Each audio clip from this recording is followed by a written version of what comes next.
បើទោះបីជឿឬមិនជឿពលរដ្ឋខ្មែរបានដាក់ទិញមកនៅមុខផ្ទះបង្ការជំងឺផ្សេងនេះគឺជាអបិយជំនឿមួយដែលចាស់ពីបុរាណតែងតែ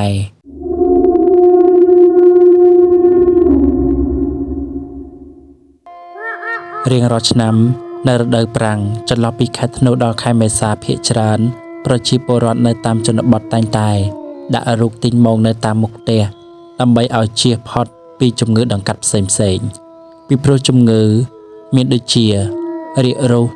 ឬអាសន្នរោគផ្សេងជាច្រើនកើតឡើងនៅក្នុងរដូវនេះ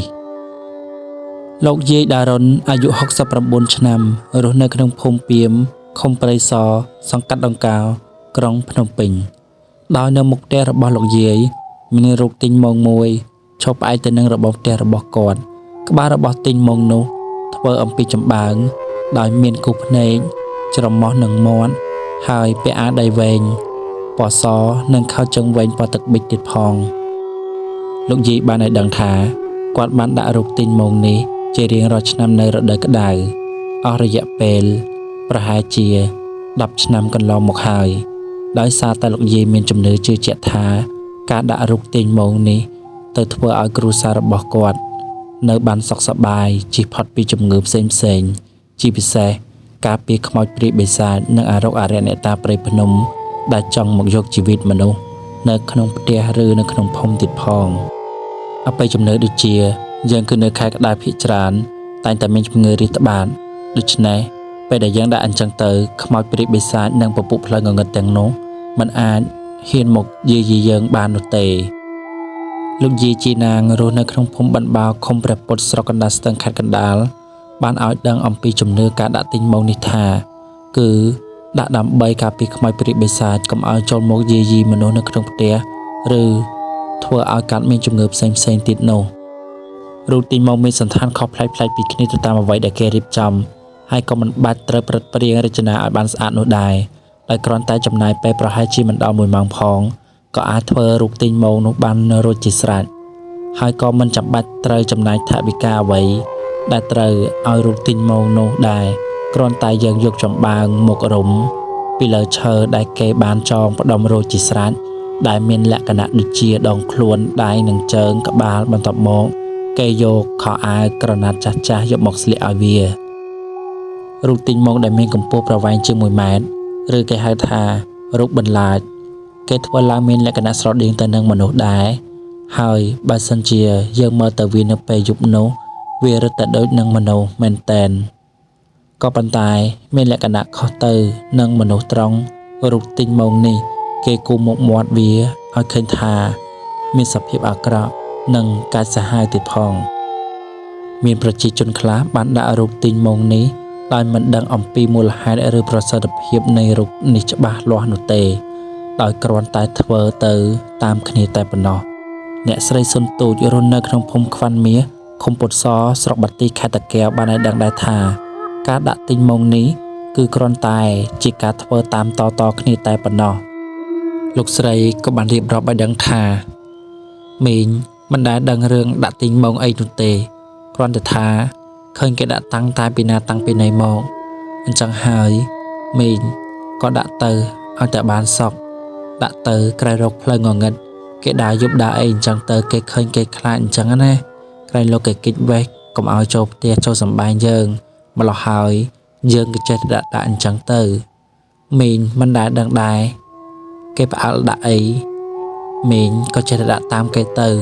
ដល់ទៅដាក់ទៅមិនដឹងថាយ៉ាងម៉េចដែរចេះតែដាក់ទៅនេះគឺជាសម្ដីរបស់លោកស្រីធ្វើឲ្យបិទតែមានអ្នកខ្លះបានដាក់តាំងរូបទិញម៉ងនេះនៅមុខផ្ទះក៏ពិតមែនតែក៏មិនមានជំងឺអ្វីកើតឡើងនៅលើរូបទិញម៉ងនោះដែរជាក់ស្ដែងអ្នកស្រីរដ្ឋាវីអាយុ30ឆ្នាំរស់នៅភូមិពីមឃុំព្រៃសរសង្កាត់ដង្កោក្រុងភ្នំពេញបានឲ្យដឹងថាការដាក់តាំងរូបទិញម៉ងនេះគ្រាន់តែចង់ដឹងថាវាមានប្រសិទ្ធភាពដោយអ្វីដែលគេបាននិយាយតគ្នានោះមែនឬយ៉ាងណាដល់ពេលដែលខ្ញុំដាក់ទៅវានៅតែមានអញ្ចឹងដូចថាតាមផ្ទះតាមភូមិមានក្មេងក្តៅខ្លួនមានមនុស្សចាស់ឈឺទៅពេទ្យអីអញ្ចឹងដោយតែពេលដែលយើងមិនទាន់ដាក់ដែរនឹងវាអត់ឃើញមានព្រឹត្តិកម្មអ្វីផងខ្ញុំប្រហែលជាឈប់ដាក់ហើយឆ្នាំនឹងខ្ញុំគ្រាន់តែចង់ដឹងថាត តើដូចអ្វីដែលពួកគេបាននិយាយតៗគ្នានោះដែរឬទេទោះបីជាឈឺថ្កាត់យ៉ាងណាក៏ដោយដាក់ទៅវាមិនបានជួយឲ្យបាត់អ្វីនោះឡើយតតែយើងទៅពេទ្យទៅជាការដាក់តាំងរូបទិញម៉ងនេះគឺជាជំនឿមួយរបស់ប្រជាពលរដ្ឋនៅក្នុងការសុំសេចក្តីសុខហើយមានជំនឿផ្សេងៗជាច្រើនទៀតដែលប្រជាពលរដ្ឋខ្មែរមួយចំនួនតែងតែធ្វើដូចជាការទៅវត្តស្រោចទឹកចងខ្សែឬពាក់ខ្សែចង្កេះដែលមានប្រសិទ្ធិអាគមគិថាជាដើមស្របពេលជាមួយគ្នានេះដែរលោកសុកទូច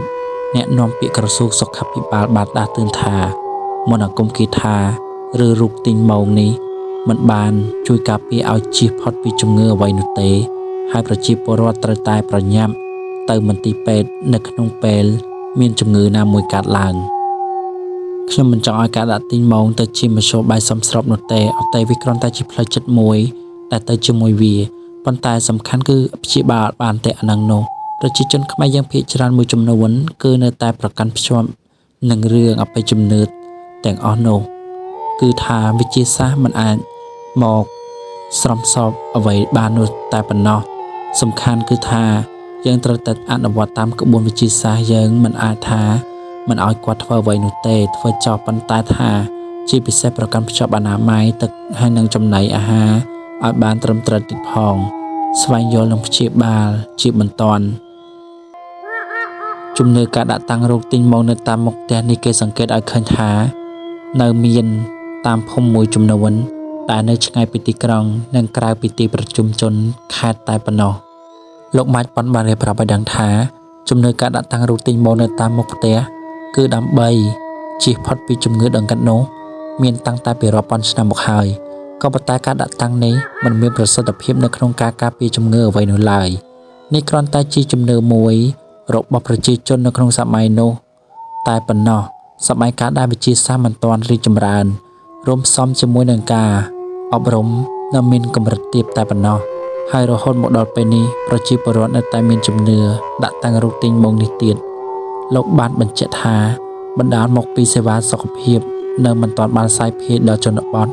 ហើយចំណែកការអប់រំរបស់ប្រជាពលរដ្ឋនៅមានកម្រិតនៅឡើយដូច្នេះជំនឿនេះនឹងអាចសាបរលាបនិងបាត់បង់នៅពេលដែលប្រជាពលរដ្ឋមានការយល់ដឹងខ្ពស់ជាងនេះ